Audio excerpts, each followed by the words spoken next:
Good evening and welcome to New York City Atheists Live on Tape, brought to you by New York City Atheists Incorporated. I'm your host, Dennis Horvitz, the David Letterman of the Hopelessly Damned. Our guest this evening is David Silverman. Dave Silverman, a friend of mine from American Atheists, our affiliate organization. He is the national spokesperson for American Atheists, and he is here to present a topic tonight entitled How to Win an Unwinnable Argument, the 10 Most Common Myths About Atheism. So, without further ado, Dave Silverman. My name is David Silverman. I am the national spokesperson for American Atheists. I'm very pleased to be here today. I want to start off by thanking Dennis and Ken for bringing me in to the New York City Atheists monthly brunch. I'll be talking today briefly about winning an unwinnable argument. There are people out there who like to debate religion, believe it or not. In fact, there are people out there who, once you actually tell them that you're an atheist, will actually try to start a debate with you about it. They actually might have a discussion. And what happens is that they get, sometimes atheists get flustered with debating techniques. So what the result is that atheists are more closeted sometimes because of that. Because they're a little timid about just having the debate, they actually keep in the closet. Well, my hope is that what I give you today will give you a little bit of ammunition so that you can actually come out of the closet more often to more people, just to tell people who you are, and be able to stand up for it. Now, I'm taking this from my perspective. I'm the national spokesperson. I debate for audiences, okay? So I'm going to take this as from that perspective, we're debating for an audience. That makes it a lot easier for me to convey my points, and at the same time, you'll be able to adapt it, for your own personal debates. A quick disclaimer, I am the national spokesperson for American Atheists, but what I'm about to tell you today is my personal opinion. If I give you a personal opinion, it's not New York City Atheists, it's not American Atheists, it's just Dave, okay? I'm going to go into defining a strategy for a debate. You need to have a strategy for a debate. And sometimes you'll be able to use this, and sometimes you won't, but if you're talking about an ad hoc debate, you'll be able to formulate some strategies for it. Preparing some good standard moves, some good standard policies, go into some good responses to common attacks. Now, I go about responses to attacks before I go into the attacks, because you're going to get a heck of a lot more attacks than you're going to give. Okay? You're going to be defending yourself more often than you will be attacking in a debate. And that's simply the name of the game. Now, the art is to make a defense and attack at the same time. Okay? We're going to talk about how you do that, make a defense and attack at the same time. And I'll go into the straight-on attacks, and we'll next show with some Q&As. Now, the first thing that you need to do when you're practicing a debate or when you're preparing for a debate is ask yourself why you're doing this. Okay? Why do you want to have a debate? One-on-one arguments for no reason. And it wastes time, and it wastes effort, and it wastes energy. So I use the 3 Ps for deciding whether or not I'm going to even have a debate. Publicity or price.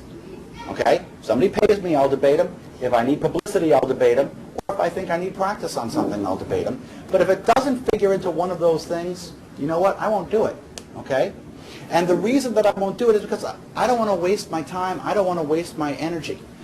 People think that they're going to go into a debate and win. But you have to define what a win is. Okay? What is a win? Is a win when your opponent says, well, gee, Dave, you're right. I give up. Because if that's a win, don't debate, because that will never, ever happen. Your opponent will never, ever give in. They will never, ever tell you that you're right, and you will never, ever convert a believer in a debate. You won't, okay? So if you're in an email argument or if you're in a one-to-one argument, make sure you know why you're doing it. I only get into arguments when there are people watching, okay? Because those are the people who are going to determine whether you win an argument or not. Your opponent will not determine it. It will be your viewers who determine whether you win an argument. It'll be the viewers who say, you know what, this guy made no sense, this guy made lots of sense, I think he won. And that's how you win an argument. If you don't have that, you don't have the ability to win. Okay? I'm going to say that again. If you don't have an audience, you do not have the ability to win. Unless you're getting paid for it, that's a win. Or unless you need some practice. Now, sometimes, yes, fun is in there. Sometimes I do debate for fun, but you have to keep in mind where the win is and where this thing gets out of control. Is this debate worth it? Can you win? Okay? When you're looking at, okay, I'm going to make these viewers see me as superior, your question has to be, can you do it? Do you have enough knowledge? Do you have more knowledge than you need? And if you don't have the knowledge, can you get it real fast? Okay? So make sure that you know exactly what you're doing and make sure you have a defined win before you go into an argument. Know your opponents.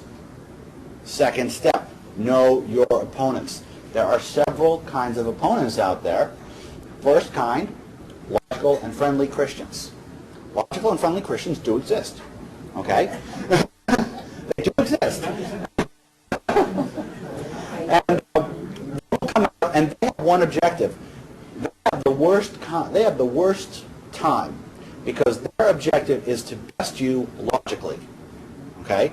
Your objective, of course, is to best them logically.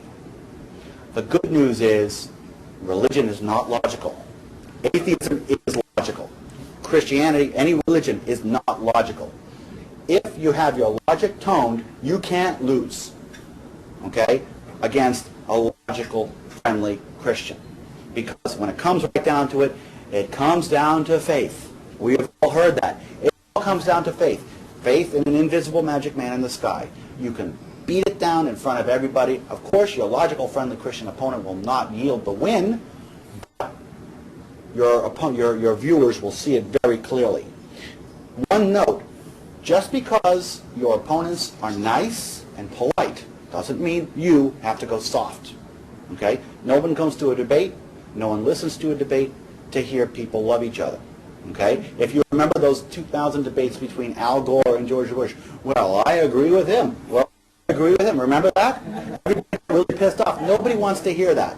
They want to hear you drive the point. They want to hear you make your points. They want to hear you drive it home, and they want to hear you win or lose. But they want to see it in flames. Okay? So don't go soft just because it's nice. Jews, Muslims, and others will take a different tact. They will come out with the opinion, with the objective of making you seem equal to them. Look at us, we're on the right side. My view is equal to your view. You can't let them get away with that. Okay? Just because there's a minority viewpoint that you're facing another minority viewpoint, doesn't mean you're equal. Okay? It still means that you're just a smaller group of people who have an irrational argument, and you're still going to drive that home.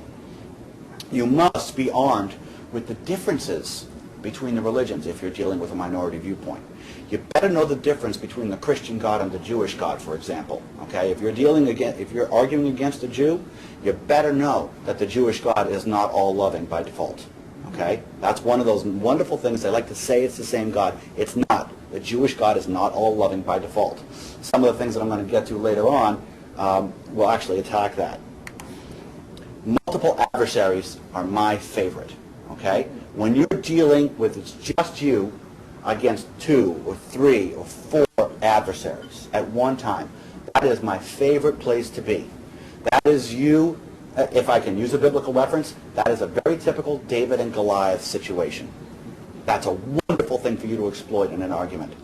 Best thing to do when you're dealing with multiple adversaries, put a point out and make them fight among each other. That's the best thing to do. That's the best thing to do. If you're dealing with multiple different kinds of Christians, for example, you find out if any of them are short earth, young earth creationists versus old earth creationists. You guys know what I mean by that, right? Whether the earth is 6,000 years old versus 10 million or 15 billion years old, Christians, okay?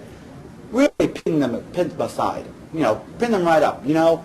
This guy says it's an old earth creation. This guy's an old earth creationist because he knows 100% of the data that we have points to old earth religion, the new earth religion being wrong. Isn't that right, sir? Yes, that's right. Well, what do you have to say about that? All right, and then shut up. Okay? Let them argue. Why?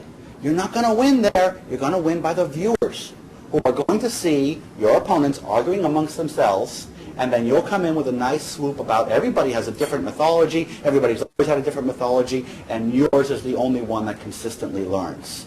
It's a nice, solid attack. It's my favorite argument. I've gone up against multiple opponents several times. Don't be intimidated. That's a tool for you to use. Now, there are these other group of people that sometimes you will argue against, and these are the fire and brimstone Christians. There are lots of those. And those are going to be, of course, your most common argument. Now, their objective is different from other objectives. Their objective, at its heart, is to save you. Okay? Their objective is to convert you, convert the onlookers, and convince the onlookers that their way is the only way. They have tunnel vision. Okay? Their methods will be very, very predictable. All right? You can see it coming a mile away. Double talk. They will use single words for multiple meanings. Spirit versus spirit. What is spirit? The spirit is get up and go, or is spirit a ghost that floats in the air? You don't believe in spirit? Well, what the heck does that mean? Faith. Another one, right? Theory. That's a great one. I'll get into that in a bit. We'll also use fear. My way or hell.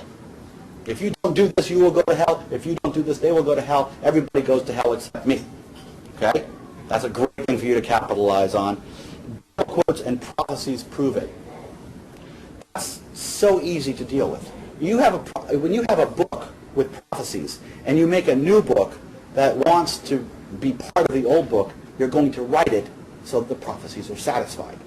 I bring up a great television show. Anybody here know Babylon 5? Anybody ever watch Babylon 5? Heard of it. Babylon 5 was a fantastic science fiction show. It was fantastic. But the reason that it was fantastic was because it was all pre-written. Seasons 1 through 5 were pre-written before the first episode was taped. So the prophecies in the first book, in the first show, are satisfied in the last show. Oh, it's almost as if it was intended to be that way. So we bring up prophecies. I bring up Babylon 5 all the time. On your side, against a fire and brimstone Christian, I have a list: logic, reason, tolerance, scientific fact, other Christians, other non-Christians. Today's newspapers, yesterday's newspapers, George W. Bush, other countries, etc. You have an arsenal of stuff against you that you can use to take down the fire and brimstone Christians. Fire and brimstone Christians have the least logical viewpoint. Okay? If you're in an argument, arguments are logical. Debates are logical. Okay? As long as you're honed and as long as you're prepared, you can't lose. Okay? Now, of course you have to know your opponent. You also have to know what he defines as a win. You have to prepare your information with good statistics and a few logical traps. Always take the high road as much as you can. Your opponent will want you to take the low road. Of course, never ever swear in a debate. Never ever use a racial or ethnic slur in a debate. And you will need to you'll need to expect that you're going to be in the minority. Okay? You're going to need to expect that of the people who are listening to your debate, most of them are on his side or her side. Okay? Most of them are over there. 90% of this country believes in God. That means 10% of the audience will be on your side. Okay? One of the things that I like to do, it's a nice little thing, and I don't know if they'll actually get into this situation, but when I go into a church and I do a debate, the church always starts off with prayer. Okay? They always start off with a prayer. Of course, I do not bow my head for prayer, but it's their house, so they do it. When they're praying, I'm up looking around for people who are also not bowing their heads. And I'm pulling off one of those every time I see somebody looking at me. And guess who, when it comes to question and answer time, guess who I pick? Guess who I pick? Okay? Yeah. There's like 5 of them in every huge audience. Those are the people that I pick. Okay. The primary thing about winning a debate is to prepare your open and your close in advance. Now you can do this tonight. You know, if you want to arm yourself for debate, get yourself an open, get yourself a close in advance. And yes, you're going to prepare your close in advance. That's going to talk about the debate that you haven't had yet. But you're going to talk about all the wonderful things you did and all the wonderful things you proved in the debate. You're going to keep your eyes on the win. your win, okay? You're going to keep his win in your mind, but you're going to keep your eyes on your win. Your win is not to convince him. Your win is to convince them, okay? And you're going to keep your eyes on that. During the presentation, well, first of all, you're going to get in there, you're going to thank everybody, and you're going to make predictions in your open. You're going to make predictions in your open. In this debate, my opponent will not offer a single solitary piece of evidence in support of God. None of it will be scientifically valid. None of it. Zero. Make that in your opening statement, because you're right. He won't. Okay? He will try to show that ignorance of fact is evidence of fiction. You could find that. He will also use fear. He may even threaten you with hell. Right? You can turn that hell right around into a threat. And then, during your speech, during your debate, if you have the opportunity, you're going to take notes. You're going to take notes on two subjects. You're going to write down two things. Number one, every time you think you've bested him in a point. And number two, every time you hear the audience. Whatever you're talking about, if you're in a debate, it's just like this, right? Everybody is silent listening to you, okay? If you hear the audience, that means some big point has made it through. Oh. They're even shuffling. Anytime you hear the audience, you make a note of what you're talking about at that time. Then, you incorporate that in real time into your close. Okay? Anytime a point hits home, you're going to incorporate that into your close. Anytime you best him, you're going to incorporate that into your close. What else are you going to say in your close? Well, look back in your predictions. Your prophecies came true. Your opponent did not offer one iota of evidence to the existence of a God. Your opponent threatened you 3 times with hell. Your opponent, blah, blah, blah, all the predictions that you made in the beginning before you stepped in have come true. Okay? He will assume that ignorance of fact is evidence of fiction. Oh no, so God must have done it. So you'll see that, and you'll use it, and you'll drive it home in your close. Don't lose your edge. But at the same time, don't be offensive. If we can just put aside this my way or the highway attitude, we can all get along better. We really wish to work with the religious people so that we can achieve a common goal of ending hunger, ending starvation, ending disease, blah, blah, blah, blah, blah. Take a nice high road for your close and spin the win. Spinning the win is very important. Again, this is all in your close. Spinning that win. Writing down in the close why you won. Okay? And explaining that. And making sure that everybody sees that in the audience, because that's who's listening. Now, your opponent will be using some major strategy. And if I'm talking about the, how am I doing on time? 5 minutes? Okay, so your opponent will take one of really 5 different strategies. First of all, it will be my way or the highway. In other words, since X, Y, Z, it must be my God. Okay? Number 2, an argument from ignorance. We don't know. We can't do it. Therefore, it must be God. Specifically, my God. All right? First cause. Everything must have a creator. Oh, that's a good one. I saw miracles. I saw God. I felt God. I'm a witness. Those are great. Okay? Intimidation. We are a Christian nation. You are in the minority. A very good one. And fear and threats, you'll go to hell if you don't follow. I'm going to kind of zip through these right now because we're on a time constraint. The best thing that you can do in a strategy when you're debating is to broaden and reverse. This is my most common move. I'll broaden and reverse. You say, I saw God. Okay? Well, you know what? Lots of people have seen gods. People saw Zeus. People saw Quetzalcoatl. Catholics are seeing Virgin Marys on the window. Everybody sees their God. What is yours special? Broaden it and reverse it. Okay, you see that? Broaden it and reverse it. You say, you simply open up the field to include every single God, turn it around, and ask why his is different. Because it's not different. Okay?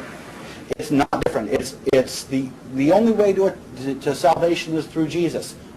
Oh, that's great. A lot of gods have said the only way to salvation is through them. A lot of gods have said, a lot of people have said, my way is the only way into heaven. A lot of people have said, this is the only way to do it. In fact, they've all fought for it. They've all died for it. Okay? They've all had books. They've all had stories. They've all had witnesses. Why is yours different?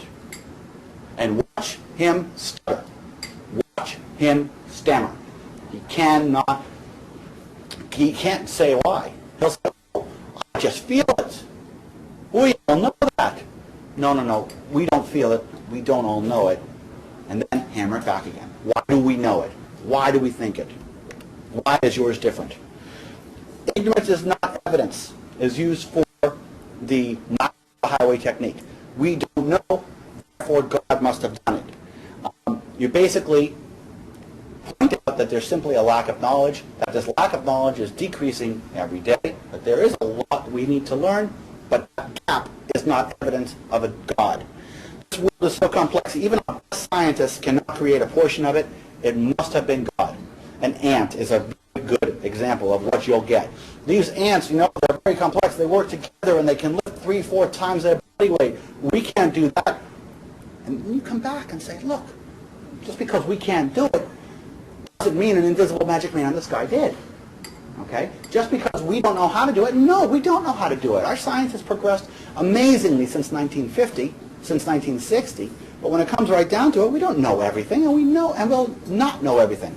We're going to die not knowing everything. But that doesn't mean the invisible magic man in the sky did it. First cause is something that's very, very common, okay? You're going to get a first cause argument. Every watch needs a watchmaker. You can't say that, you can't just throw a whole bunch of junk into a junkyard and a jet plane comes out. You're going to get that. We're not going to make it. You're going to get that. It's usually a twisted version of the laws of thermodynamics. No Christians who would debate on the laws of thermodynamics understand the laws of thermodynamics. Okay? The laws of thermodynamics are about a closed system, that chaos cannot give order surrounding a closed system. Well, you know what? The only open system is the universe itself. The universe itself is the only open system. Therefore, how the universe came to be does not follow the law of thermodynamics. It doesn't. Okay? The entropy law doesn't follow. Again, Brown in reverse. This is the best thing to do. Can't the first cause argument also be used for Zeus? Can't it be used for Quetzalcoatl? Yes. So you put them uneven. So you believe in God or Zeus, is that correct? No, I believe in God. Well, so you put them on an even keel though, right? No. But you will agree then that it's possible. They'll try and set up that trap. And you will respond, yes, I believe the odds of Zeus and the odds of God creating the universe are the same. That's exactly what you're going to say. And that's exactly what's going to resonate. And that's exactly what he's not going to be able to refute. He thinks he's gotten you to admit the possibility of a God, but in reality, he has admitted that his God is no different from any other. Does that make sense? Yes. Okay. All right. Pascal's quandary. I'm running out of time. I'm just going to go into Pascal's quandary. Pascal's quandary basically says, look, if you're an atheist and you're wrong, you're going to spend eternity in hell. If you're a believer and you're wrong, nothing happens. Okay? So it makes perfect sense for you logically to believe in God. Why? Pascal was a genius. He was a mathematical genius. But this is not a logical position. This is basically the position of greed. It's basically the position of lying to God, bearing false witness. It's the exact saying of what it means of bearing false witness. And again, it means you're going to pick your religion based on the worst hell. Okay? And you're just going to smile and say, you know what, I'm not going to pick a religion based on fear. I'm going to pick a religion based on whether or not it has a chance of being true. And none of them do. Okay? Opponent strategies. I love this one. I saw God. I already mentioned that. I saw God. Broaden and reverse. You saw God, the all-powerful ruler of the universe, created everything, and then came down to you and spoke to you. Yes. you have to say to those people who God speaks to but says the exact opposite that he said to you? What about those people who spoke to God and he preached Islam? What do you think about those people who preached Catholicism? Those people who have Mother Mary on their wall? Oh, you don't have anything there. Broaden in reverse is a great one. Don't forget to challenge miracles. Okay? Don't lose your guts. I have said so many times, I have challenged people so many times that they are simply lying. 1 minute. Okay? This is the last thing I'm going to make. Okay? If somebody says they saw a miracle, tell them that they're lying. Okay? I saw somebody who got his hand cut off and somebody put their hand on and a new hand grew in there. Right in front of my eyes. No, it didn't. That's a lie. That's a lie, isn't it? That's a lie. You know? And you just put them right in their place. I'm going to stop here because you're going to hell's easy. The next thing that we're going to go into is some good attacks, some good strategies. We'll do that on the next show. Thank you very much. You have been watching New York City Atheists live on tape, brought to you by New York City Atheists. Our guest has been Dave Silverman, the national spokesperson for American Atheists. Please join us again next week for a continuation of this presentation. Thank you for joining us. I have been your host, Dennis Horvitz.